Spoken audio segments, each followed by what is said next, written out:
Mother Nature is bringing a little snow to the Thanksgiving party.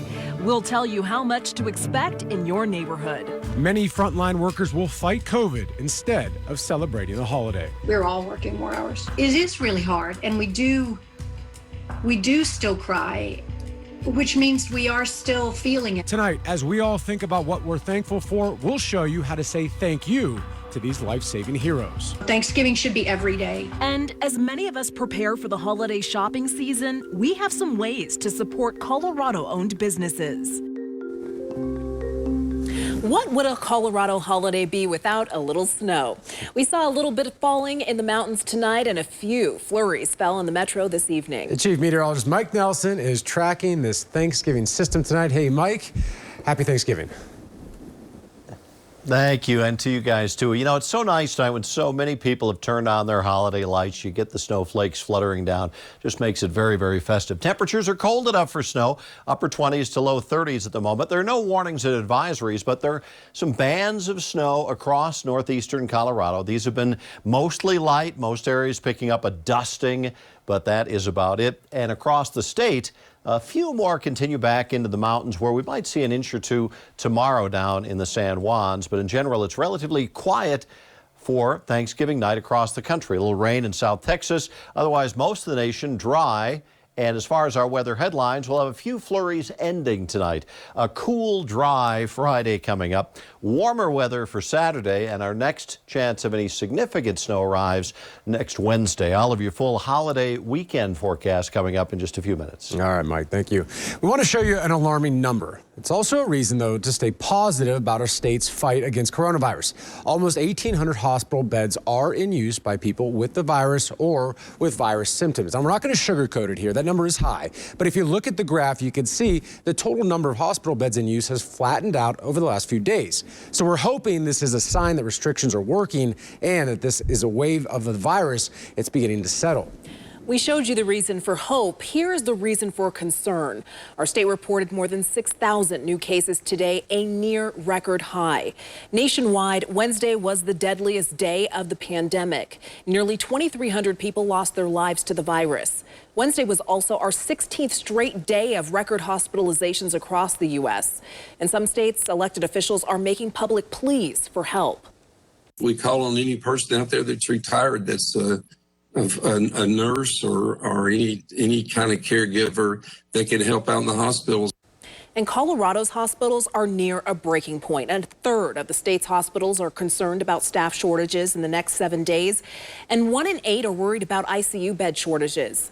Today, Lutheran Medical Center in Wheat Ridge confirmed its morgue hit capacity, and staff was forced to use refrigerated trucks for overflow. And as many Colorado caregivers, hospital workers, and doctors give up their holidays, you can help give back to make sure their families and their mental health is cared for. Denver7's Addie Guajardo shows us how even the smallest gestures can have a big impact.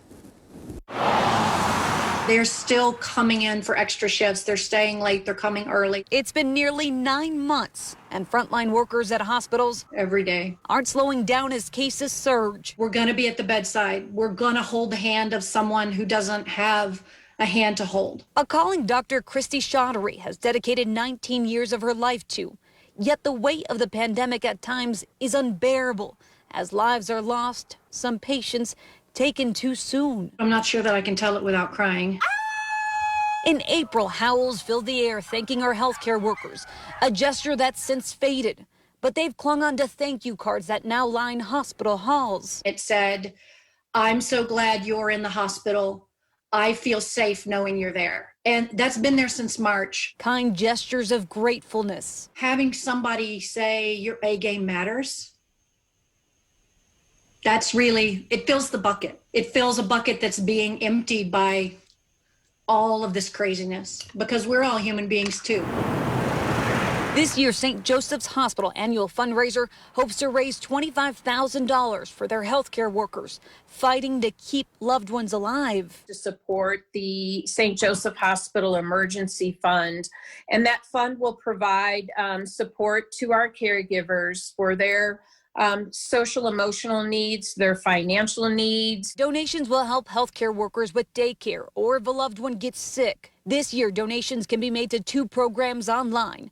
A Season to Shine helps recognize healthcare workers and supports vital hospital projects. Donations of $100 or more receive a sign showing support for caregivers. Light of the City is a wreath auction. People can bid online on 18 wreaths with unique themes created by community artists. What we're trying to do is to say, we value you and we want you to take care of yourself. For those who can't afford to donate money, thank you cards can be mailed or dropped off at the front desk of the hospital. Every drop that gets put back in your bucket is a drop you can give to someone else the next time you come into the hospital. Addie Guajardo, Denver 7. Governor Jared Polis is in quarantine after coming into contact with someone who has the virus. The governor was tested last night. It came back negative. He spent the holiday at home with his immediate family. And at Denver's airport, this was one of the slower days of the holiday weekend. Sunday is expected to be the busiest day for all air travelers. Nationwide, more than 6 million people have already flown since last weekend. 61% of Black Friday shoppers say they'll be doing their shopping online, and that is a problem for the locally owned businesses hoping for a boost during the holiday season. In Longmont, business leaders created an online resource to help people navigate the local options. They are encouraging people to buy gift cards.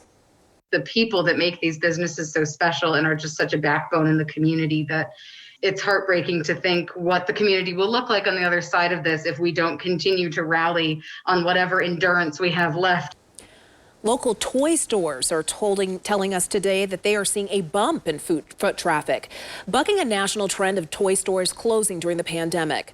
The manager of It's Your Move in Park Meadows Mall tells Denver7 families are looking for a way to spend quality time together, and often they're turning to board games.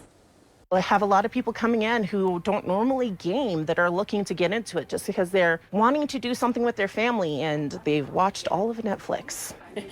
So have I. And keep this in mind as you do your holiday toy shopping.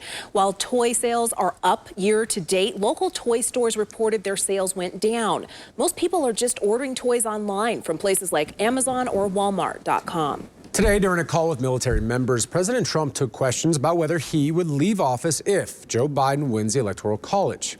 Here's his response. Just so you, certainly I will. Certainly I will. And you know that. But I think that there will be a lot of things happening between now and the 20th of January. A lot of things.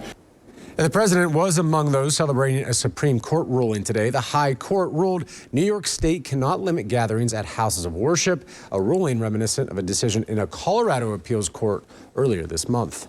This evening, a gas station clerk was shot in the chest during an armed robbery in Centennial. This is near Quebec and County Line Road.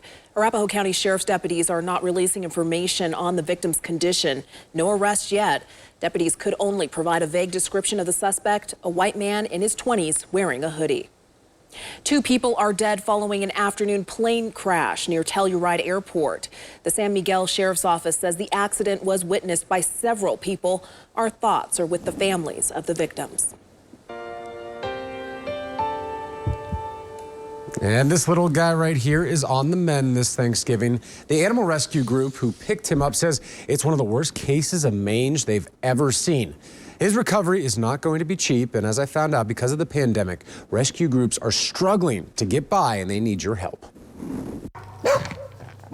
His name is Chris. With visible scabs and plenty of hair missing from his body, it may be hard to believe, but Chris is doing much better thanks to the Res Dog Rescue Group and his new foster mom, Jillian Rains. He's definitely probably the worst case of mange I ever saw, and he definitely needed some help. When Chris first came to stay with Rains and her other dogs, it was a rough transition. Really, within a week, he's had a huge transformation. He's really just opened up and blossomed. The founder of Res Dog Rescue, Angela Searcy, found Chris at a shelter in Gallup, New Mexico, and took him to Colorado. The move potentially saved Chris's life. Sometimes down in the Four Corners, the vets see so much of these heavy cases that, you know, their first instance is like, okay, why don't we just euthanize that one, when there's not really any need, especially in a case like mange. Multiple times per year for more than a decade, Res Dog Rescue heads south. On average, we transport in from the New Mexico, Arizona, kind of Four Corners region, about 1,700 animals. dogs, cats, occasional rabbit. This year, they've already exceeded that number. The pandemic has created a backlog of animals in the Four Corners needing care. Animal control buildings were shut down for like 2 months, on the Navajo reservation. While the need for Res Dog and their volunteers has never been higher, their donations have never been lower. I'm seeing less checks in the mail. Xerxes says donations are down about 40% from last year, and care for innocent animals like Chris come at a high price. For a dog in his condition, depending on how well he bounces back, upwards of $800. And that's kind of on the lower side. Hey guys, come on. Despite the well running dry, the rescue will continue to do everything they can for Chris and so many like him. And seeing him have fun and wag his tail and running up and down is just amazing. And on this day of thanks and giving, Res Dog Rescue could use your help. If you'd like to make a tax-deductible donation to help them out, just head over to thedenverchannel.com and click Denver7 Gives and find the Res Dog Rescue drop-down menu. 100% of the proceeds will go to the rescue. It was a chilly Thanksgiving Day. Coming up, some 50s, but also some snow in the 7-day. Coronavirus cases are scrambling the college football schedule.